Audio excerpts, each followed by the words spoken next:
All right, ladies and gentlemen, we are going to do our last day in 4.3 finally. It's been 4 days in the same section, and we are going to solve a quadratic again,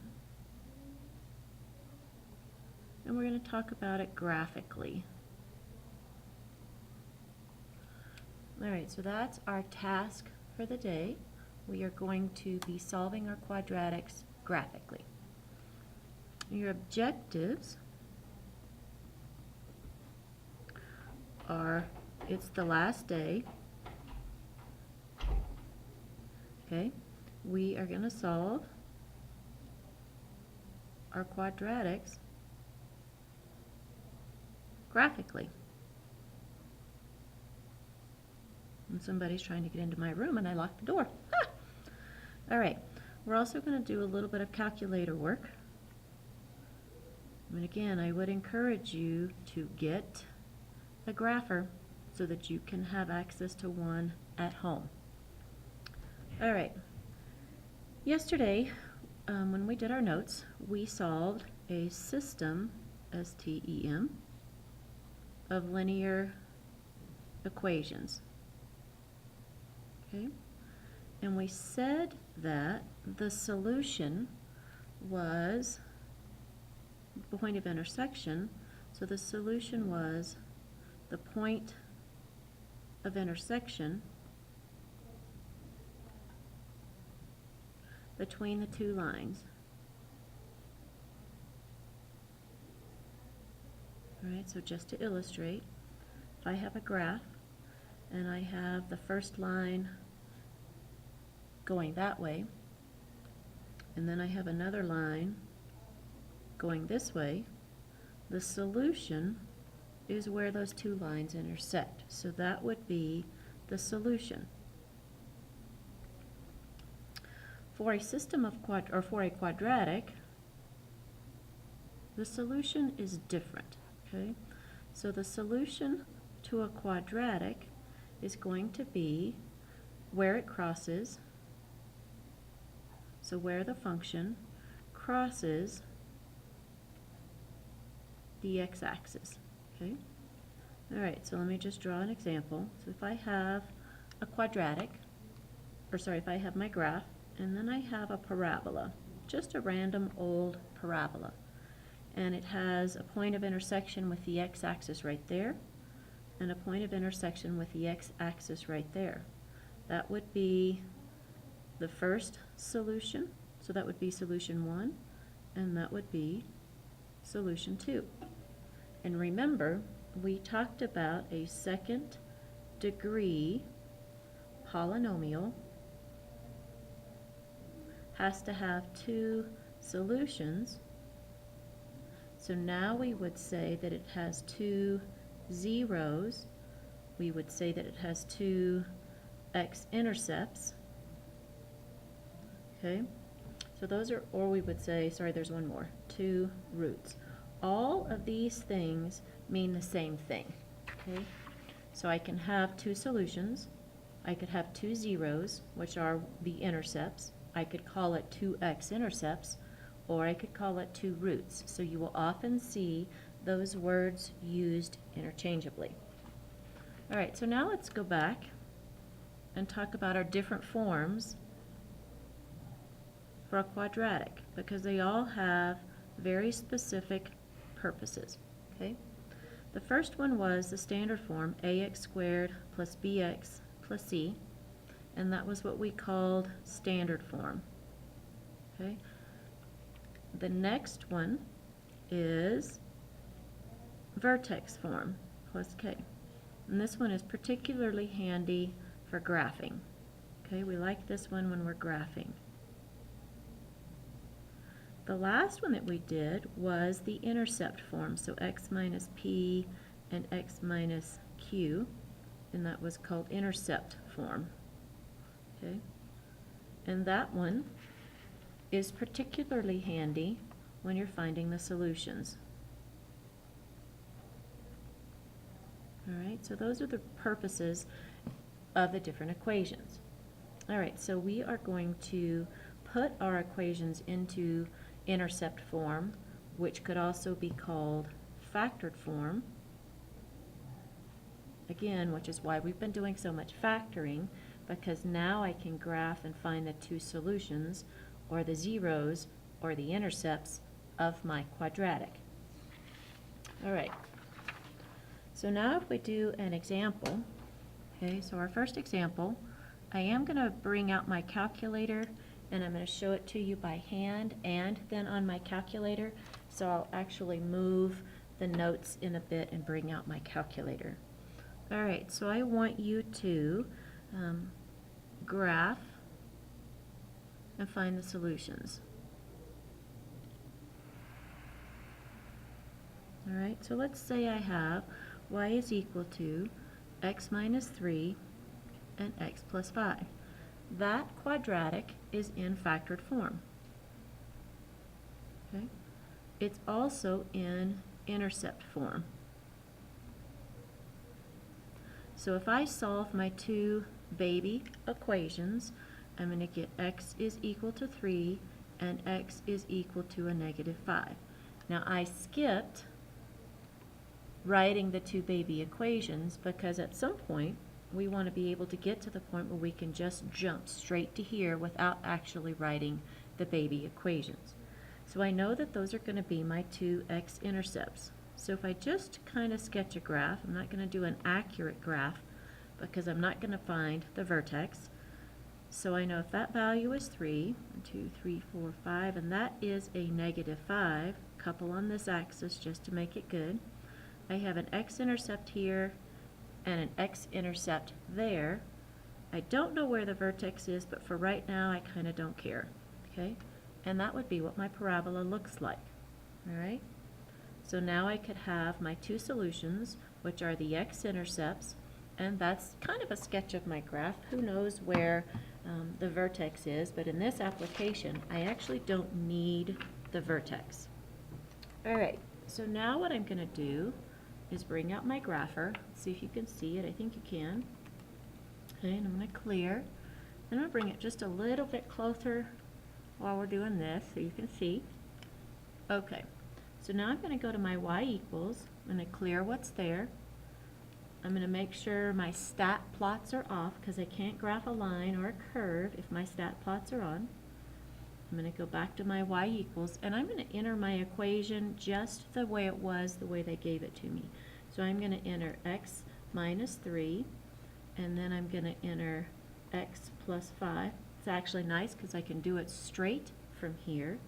And then I'm going to tell my grapher to do a zoom 6. And look, there's my parabola. And it shows me where the 2 points of intersection are. So this one is at 3, and then this one is at the negative 5. Okay? And on another problem, I will actually show you how you can find those values from the graph. So now I can confirm my graph is pretty yucky, but I don't care where the vertex is, just where my two x-intercepts are. All right, so let's do another example. Okay, and I'll bring, maybe I can just leave that there. All right, so here's the next example, and it's going to say find the zeros. Now notice that they asked the question in a slightly different manner.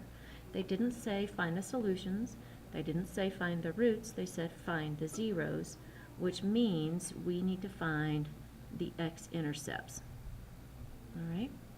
We're going to be given the equation y is equal to x squared plus 12x plus 36. So I'm actually going to solve this one first by factoring. So if I look at my trinomial, I notice that the square root of x squared is x, and the square root of 36 is 6. When I multiply those two together and double it, I get 12x. So this is a perfect square trinomial. So when I write it in factored form, it's going to be x plus 6 quantity squared. Now this graph is actually kind of unique because it only has one point of intersection. All right, so I'll show it what it looks like. I'll do it by hand, and then I'll show you on the graph, okay, on my grapher. All right, so this means that x is equal to a negative 6, and it repeats the value. Okay, the 2 says that there are two x equals a negative 6. We would also call that a multiplicity. Okay, so we would say that x is equal to a negative 6 with a multiplicity of 2, which just means that this value repeats twice. So if I put a negative 6 on my graph, that's my one point of intersection, okay, and that's what my graph would look like. So it is a second degree polynomial. I'm supposed to have two solutions, and technically I do. I have x minus 6 with a multiplicity of 2. So that's what the graph would look like. All right? So I'll show you on my handy dandy grapher. Okay? I'm going to go to my y equals, and I'm going to clear. And I'm going to enter the original parabola. I'm not going to enter it from factored form. So I'm going to do x squared, and then we had plus 12x, and then we had plus 36, and I'm going to graph it. And notice we got just what I drew.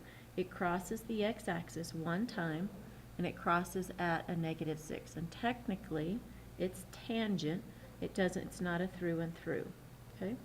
And I'm just going to show you this to illustrate. You don't have to do this. So I'm going to move my cursor right here to show you that it's just one point of intersection, and I'm going to do a zoom to enter.